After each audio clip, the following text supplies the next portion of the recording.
that was super fun, right? That woman speaks to my heart for so many of the things I went through myself Yeah. with my own sort of healing journey. And, I think, there's millions of people out there who have underlying illnesses and they're showing up as something else. It's like it's a thyroid or it's a kidney or it's a Hmm. something, right?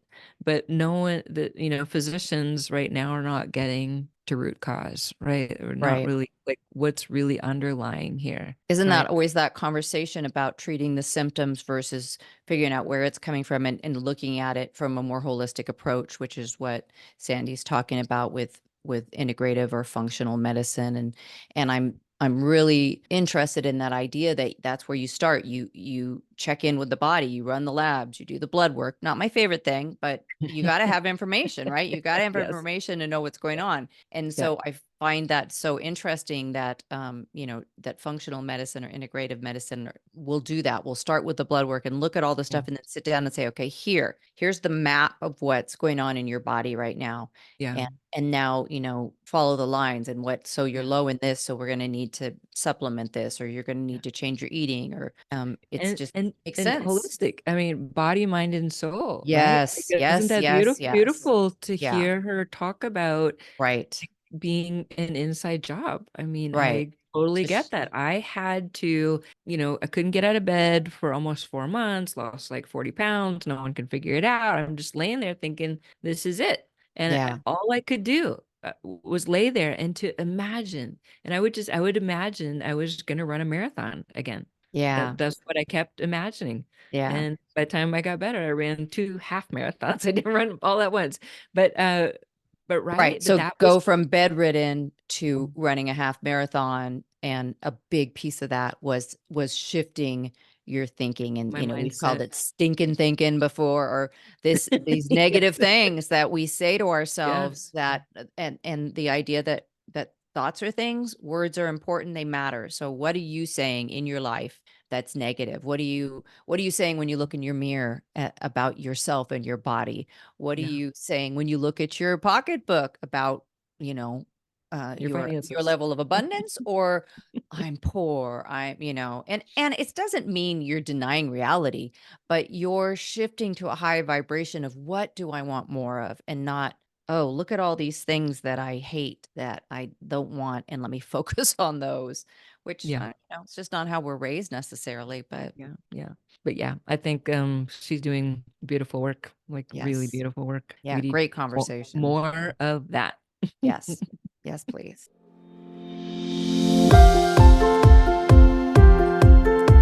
The world is a lot right now. Are you feeling it?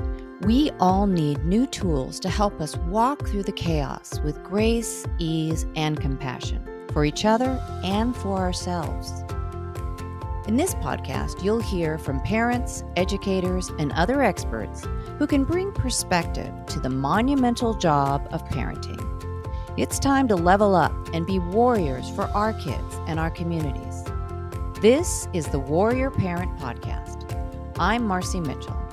And I'm Debbie DiManno. As parents, we understand that it really does take a village to raise our kids. We hope that this podcast serves to create and support that community for you.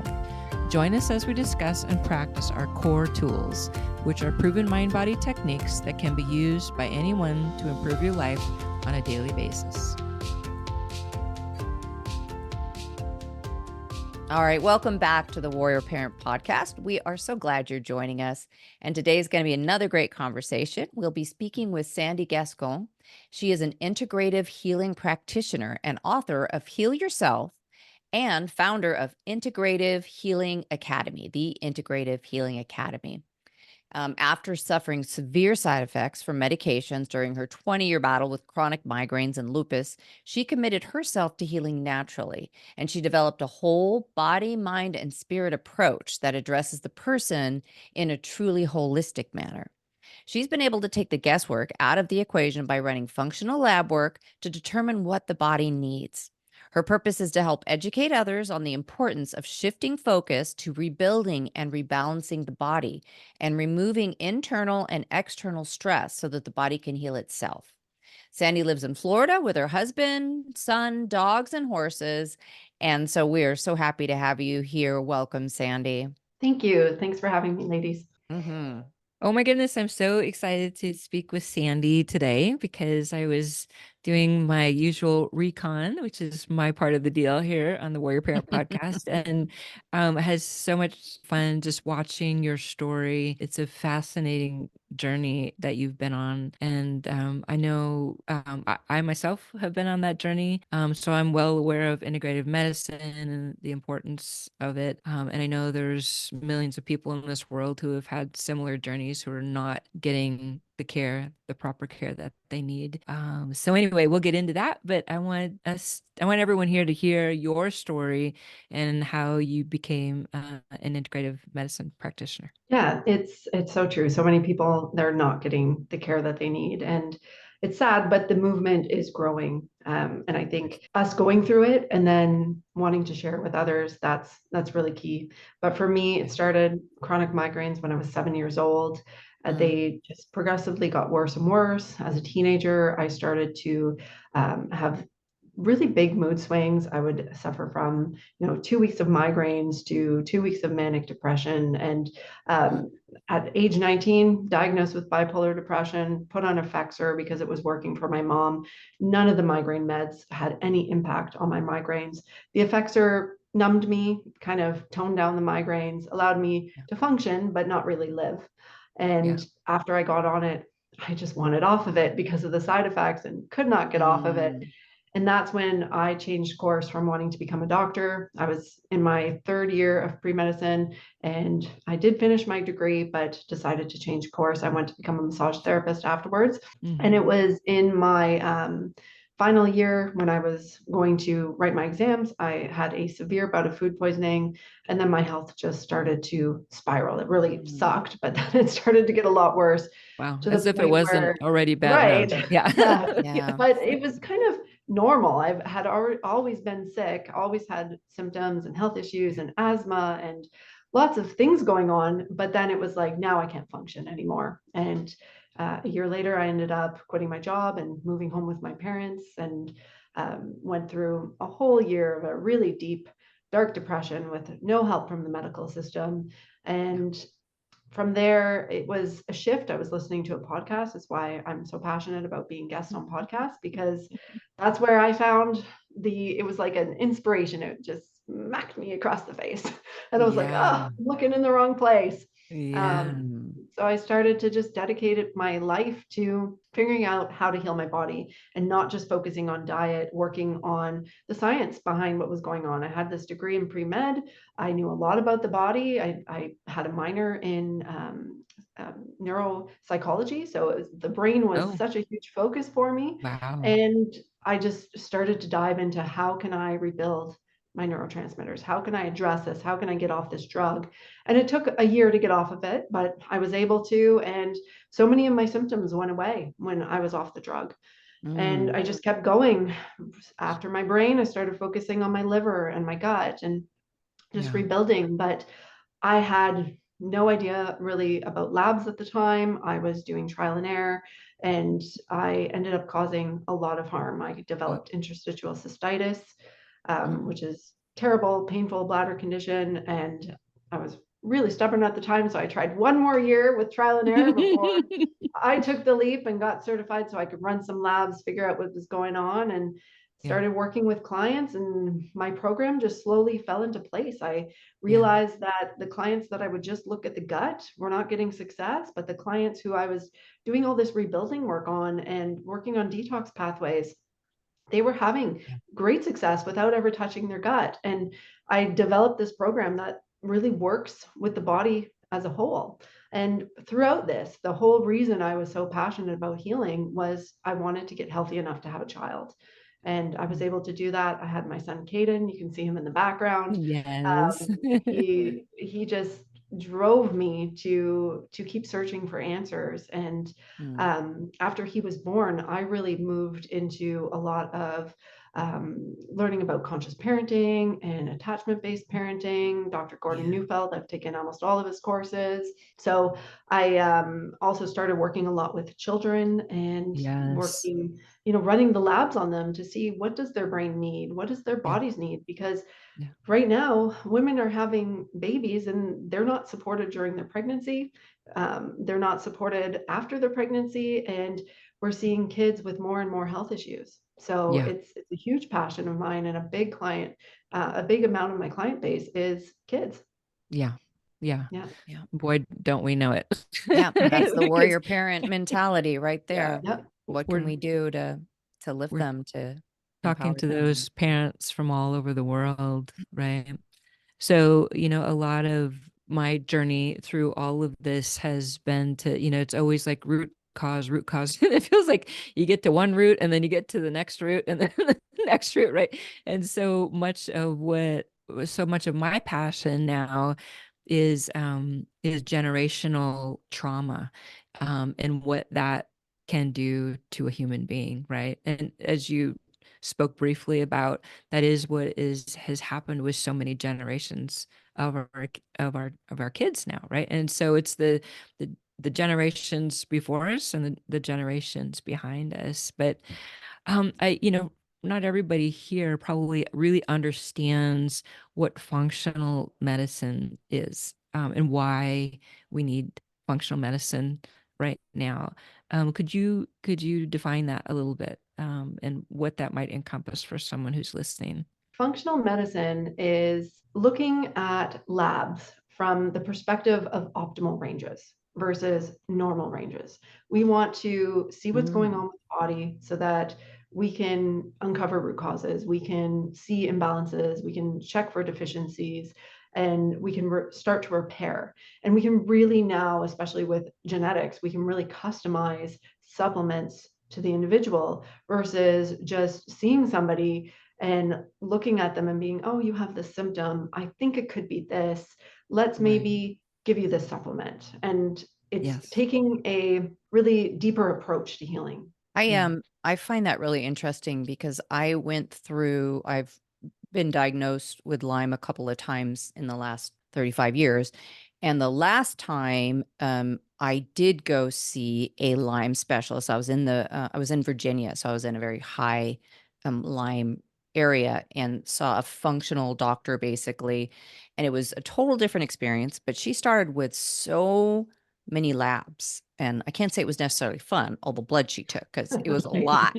But then sat down with one of her practitioners to go through this very extensive list of all these things. You're high here, you're low here, here's what's going on. And I remember kind of coming out of that just being amazed that, wow, no one's ever done that before. And it's making some sense here. Like, you're looking at all these things that otherwise I would never know that I'm, like I was low in, oh shoot, I can't think of the name of it. Deb's the sciencey one, and I always forget the words, but I'll think of it. And it was causing me, some weird tingling in my legs and stuff. And so, but I never would have known without doing that. And so the idea of that becoming because that's what I thought was, why don't all doctors do this then? Why don't they do this to find out where you are before they start messing with stuff, basically? Yeah, it's crazy because the doctors are based on a sick care system. They are waiting for you to move into disease ranges, where functional medicine, integrative medicine, we're looking at optimal ranges. And it happens all the time. My friend, she just went to see her doctor. They ran blood work, and her marker for kidney function was one outside of what they call normal, which is technically in stage 1 kidney failure. And he didn't tell her that. He's just like, oh, you can live the rest of your life like this. And I see it and I'm like, that's not good. Like, you could be 5 years away, 10 years away from dialysis. So there are things that we can do naturally to get you back up into optimal range, which is above 90 for the EHEFR. And it's scary. Like, she was shocked. She's like, he said nothing. And now she's making huge changes in her life that she wouldn't have made had we not had that conversation. Yeah. Optimal sounds a lot better than normal, because normal, right? Like, right. Who's when normal? You look around, I look around at people right now and I'm like, I don't want to be normal. Right. Like Normal doesn't No. people sound don't great. look very healthy. Yeah. Optimal No, sounds no. much better. It was zinc, by the way. I was low on zinc. Oh, yes, that'll do it. So I want to talk about genetics and the misunderstanding of epigenetics, or excuse me, the misunderstanding of genetics and epigenetics instead. Because they're like, again, like people get a diagnosis, oh, my mom had this, my dad had that, and blah blah blah blah, but they don't really understand epigenetics and the importance of that. And that's probably 99% of what's going on in our population. So Yeah. speak to epigenetics a little bit. Yeah, and I find too with genetics, people go and Yeah. they, oh, well, it's just in my family. And then it's almost like victim mentality where they Yes. can't empower themselves to change. And that's Right. not why I use genetics. Right. Genetics, for sure, with epigenetics, we know that our environment will affect whether certain genes are on or off. And we Yeah. can turn genes on and off. And that's what I like, giving the body tools to heal itself. And that's where it's going to start to inactivate those genes that really aren't beneficial. So when I'm looking at genetics, I'm looking for specific markers that not only are we able to test with real life labs. So genetics never change. We run it one time and we're good to go. But we want to look at other labs to see, are these markers active? And when I do look at genetics, I'm only looking at markers that I know I can affect. So genes code for different enzymes. And I want to look at the ones that I can affect with supplements and make a positive change.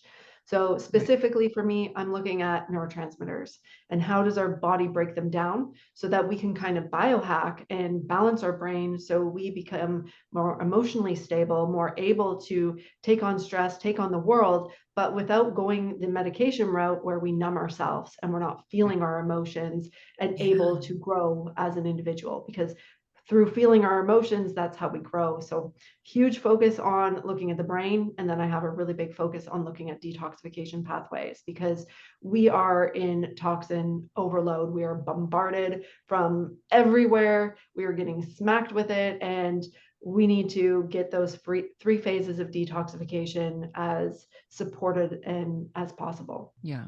Speak to neurotoxicity and what are the things that you might be looking for around that? You Yeah, so it mentioned, normally presents as like brain fog. And, yeah. Marci was talking about being diagnosed with Lyme. Well, one of the big reasons why people have trouble with Lyme isn't Lyme, it's actually the ammonia it's producing.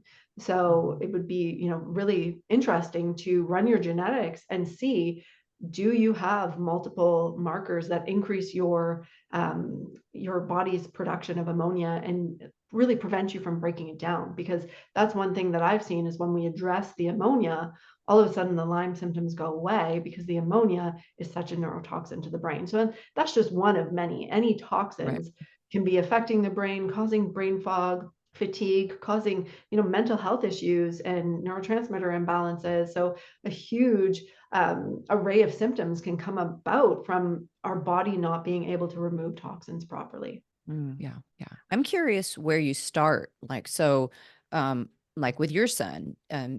were there certain tests that you ran on him at a certain age? And what were you looking for? And how did you respond to what you saw versus also, yourself? What, like for the moms and the dads and the grandparents, the adults, teenagers, like all these levels, are there Yeah. different things you're looking for? And how do you start that process? So for my son, he has really grown up with very limited toxins. We have, Mm. we went into it. I had been on this journey for a long time, so there's not a lot of toxins in his environment, and thankfully he has been really healthy. So for him, I ran his genetics very early. I know his dad's genetics. I know my genetics, so it wasn't hard for me to put the pieces together. So Yeah. he has been eating like a very clean whole food diet since he was born, and just supported him with a basic just support protocol of supplements based on his genetics. But when people come to me, whether they're children, whether they're adults, we're going to run the same 3 foundation labs. We're going to get a full blood panel. Now for young kids, like really young babies, unless they're really suffering from severe health issues, we try to avoid blood work as much as possible because it can be very traumatic. Yeah. But blood work is important, especially the older kids are normally able to do it. And then we want to look at genetics, and we want to look at the organic acids test. And it really gives us a picture of neurotransmitters, detox pathways, mitochondria, nutrient deficiencies. And it's what I call the foundation, because we're literally giving the body the tools to start to repair. And from there, then I run further labs. I look at hormones and adrenals for, kids that are after puberty. And then we go on and we do gut testing, and we work on heavy metal detox. Yeah. So what I think a lot of people don't understand also is that we all basically, we're living in pure toxicity. I mean, it's everywhere. It's Everywhere. and the things we didn't know, right? It's the fillings in your teeth. It's the dry cleaning that you're wearing. It's it's the fluoride in your toothpaste.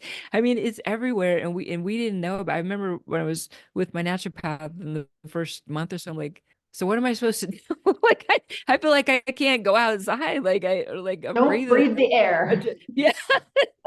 It was daunting, right? But I think, and then, there's so many people out there just trying to, fix themselves, right? So they go into a GNC and they're grabbing some, Yep. iron or whatever it is they think they have. But meanwhile, what they don't understand is that they have these underlying toxic levels, right? So the cell itself can't even absorb what you're giving it because the cells are sick, right? Yeah. So that's why the detox piece, and people are like, detox, like Take I'm some gonna milk thistle, and I got myself some activated charcoal. I'm good to go. good to go, right?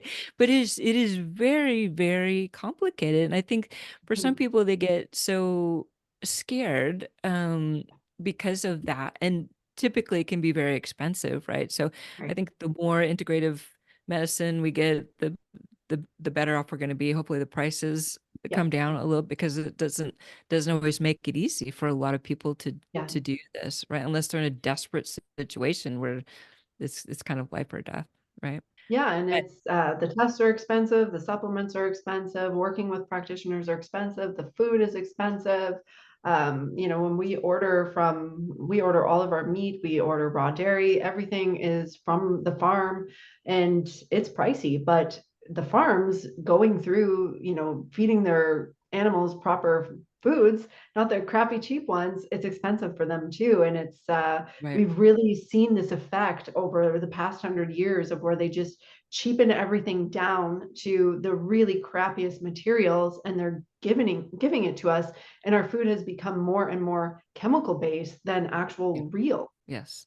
And if you go to other countries, our food is illegal in those countries. That's how bad And it is. yeah, I mean, people it's have gotten sad. in my face about this, like walked out the door, like, yeah. I grew up on a farm. I saw how everything was sprayed. It's in the Yeah, well water. yeah, It's everywhere. But people get really upset with me for having these conversations with them. But yeah, but in other countries, it's like, no, we don't want your food. It's illegal. We're not doing that it's to our illegal, it's people. banned. Yeah. Yeah, right. So now that we're all depressed about the food, water, and air. Overwhelmed. Well, Poor the Overwhelmed. good Marci. thing is in Florida, our wells are so deep that even though we're like the most sprayed pesticides wise, we have tested our well, and it is clean as clean can be. It is beautiful Wow. water. So, Wow. Good for you. Good for you. That's good to know that there's a place you can go. right. Right. But if you walk outside, they do spray us for mosquitoes. Yes, We right. don't have any Right. bugs because they're all dead. Yes. Not Yeah. in our water. We're good. Yeah.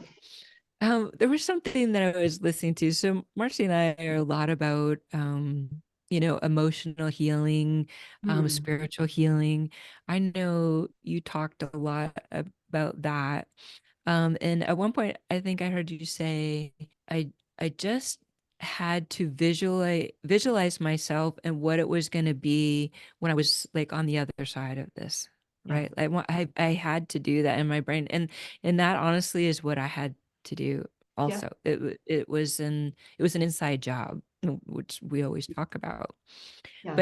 But talk about how the power of of the body and being able to heal itself? Yeah, so the body-mind connection is huge. And if you're in victim mentality, which I was in for many years, blaming everybody else, this is so terrible. Why is this happening to me? And just visualizing a future I didn't want, seeing myself sick, putting myself into anxiety. Oh, you're going to be dead in 10 years, the doctor said, if you don't take this meds. And so, seeing myself have that happen to me. And we really do require a consciousness shift to be able to heal the body. You can take all the supplements you want, you can run all the labs you want. And if you're not also doing the work on your mind, on your soul, on your spirit, on your passion, on your relationships, you're not going to get very far. Right. And that is where people get mad at me when they hear that. Yeah. Oh, yeah. Oh, there she goes woo woo on me.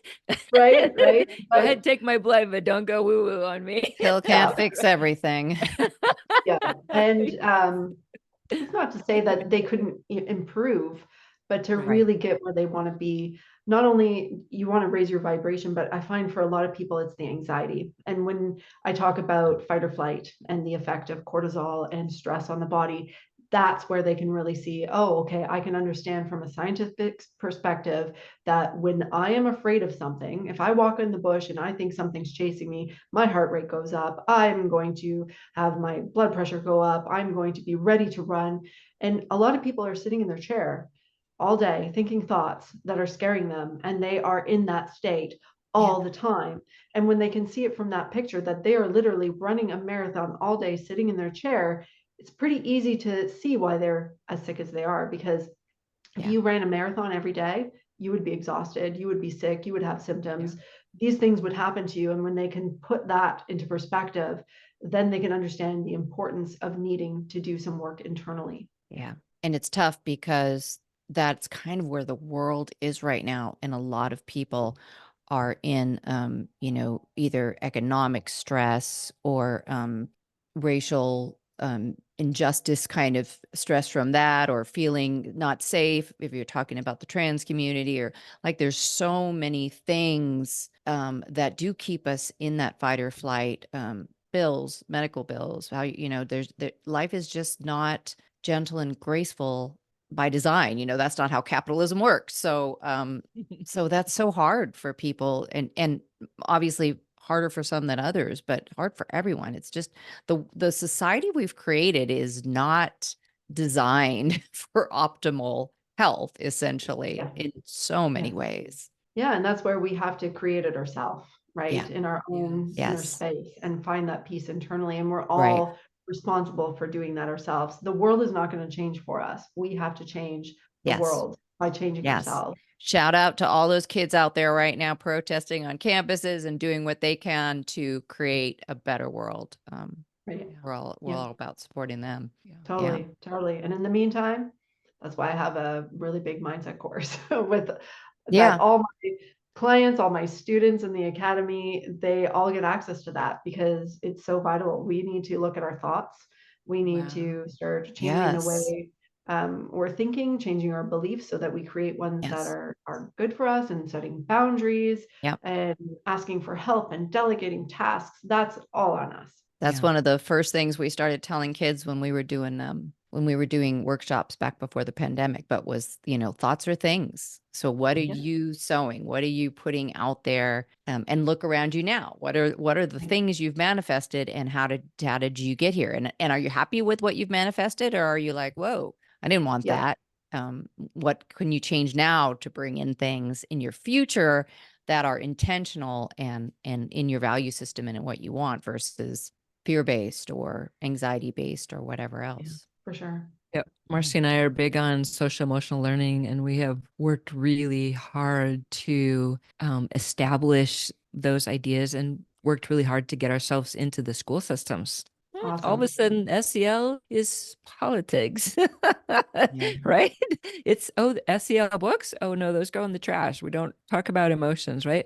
And so we wonder why we're living in a society that emotionally is completely out of control. They don't even know what the emotion is. Like, oh, I'm just going to get a gun. And who knows what's going to happen, but right. And so that's part of why we decided, to start this nonprofit organization. And, quite being just straight up honest, we were struggling to get into the schools because of all the politics right now. And so we decided we're going to have a podcast. Somebody's going to listen to us, right? The way to do it, right? And Yeah. I think too, we're experiencing kids being put on medications, whether it's SSRIs or benzodiazepines or Adderall, all these things that affect their brain without the consideration of the fact that most of them turn off our emotions. And we know, Gordon Neufeld talks about it a lot, that we need our emotions. We need to feel our emotions. We need to express them. We need to have a safe place to express them so that we can move through them. And when we are able to, if something is pushing up against us and saying no, and we can't get our way, then we need to have our anger and have our tears so we can come to acceptance. And then our brain can grow and we can become resilient. But if we're numbing these kids, if we are literally turning off their emotions, there is no brain growth. So we have adults hitting 25, 30 years old who are at the developmental stage that they were at when they were put on those meds. And it's scary, really scary. And it's hard to get them off the meds.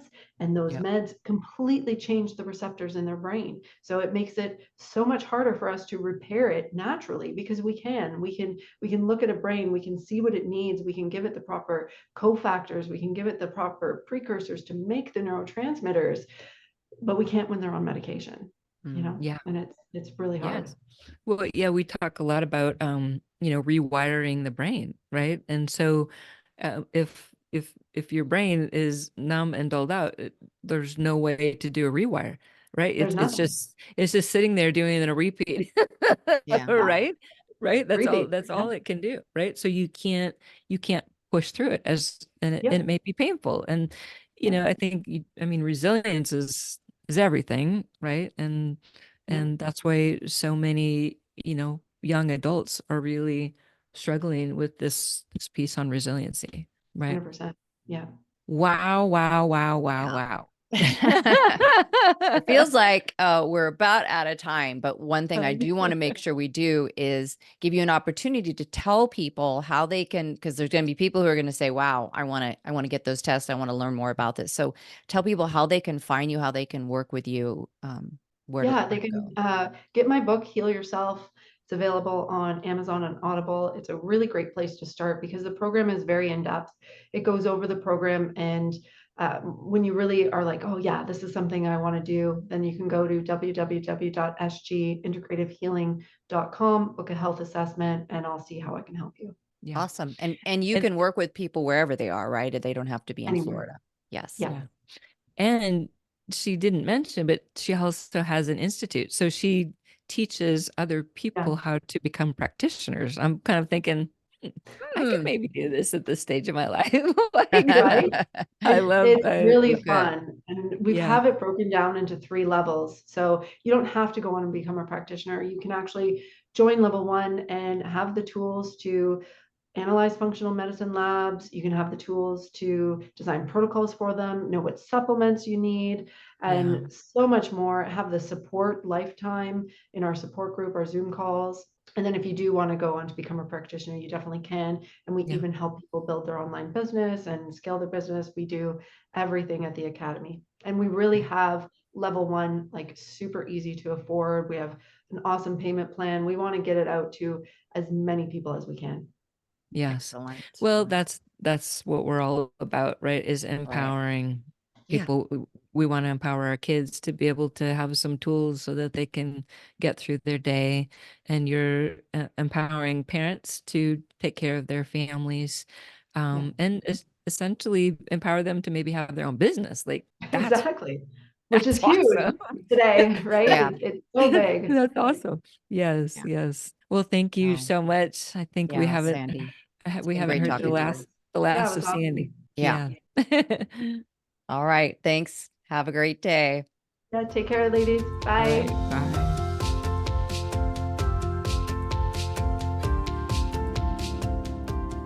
And now for your core mental health break.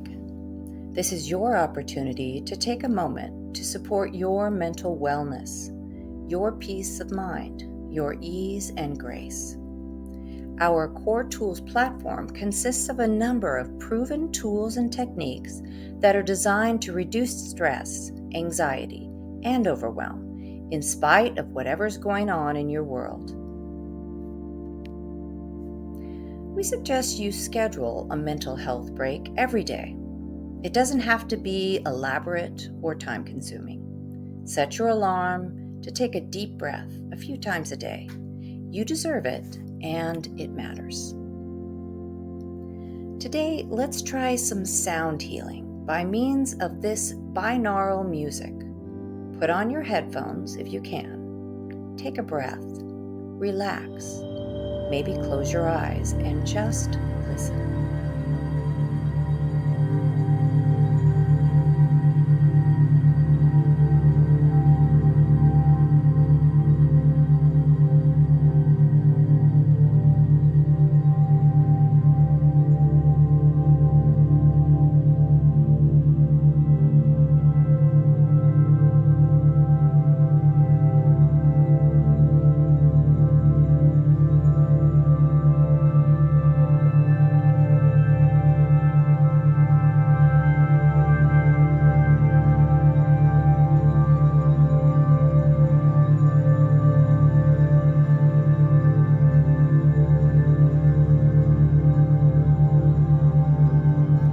Thank you for pausing for yourself today.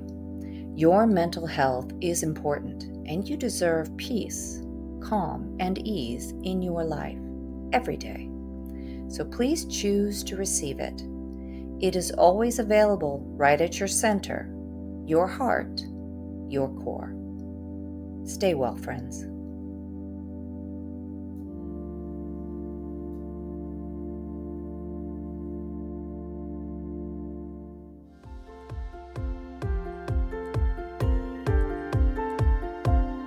Thanks for listening to the Warrior Parent Podcast, which is a production of our nonprofit, Cour Experience, who also creates and distributes Cour tools. You can find us at courexperience.org. Make sure you join us next week for another informative conversation to help you and your family show up mindfully, purposefully, and joyfully with each other and in your community. Our Core Tools platform consists of a number of proven tools and techniques that are designed to reduce stress, anxiety, and overwhelm in spite of what's going on in your world. We want to thank Samuel Hale, LLC, for sponsoring this podcast. Technical and marketing support comes from Inspire Your Brand. Our podcast editor is Justin Beeden.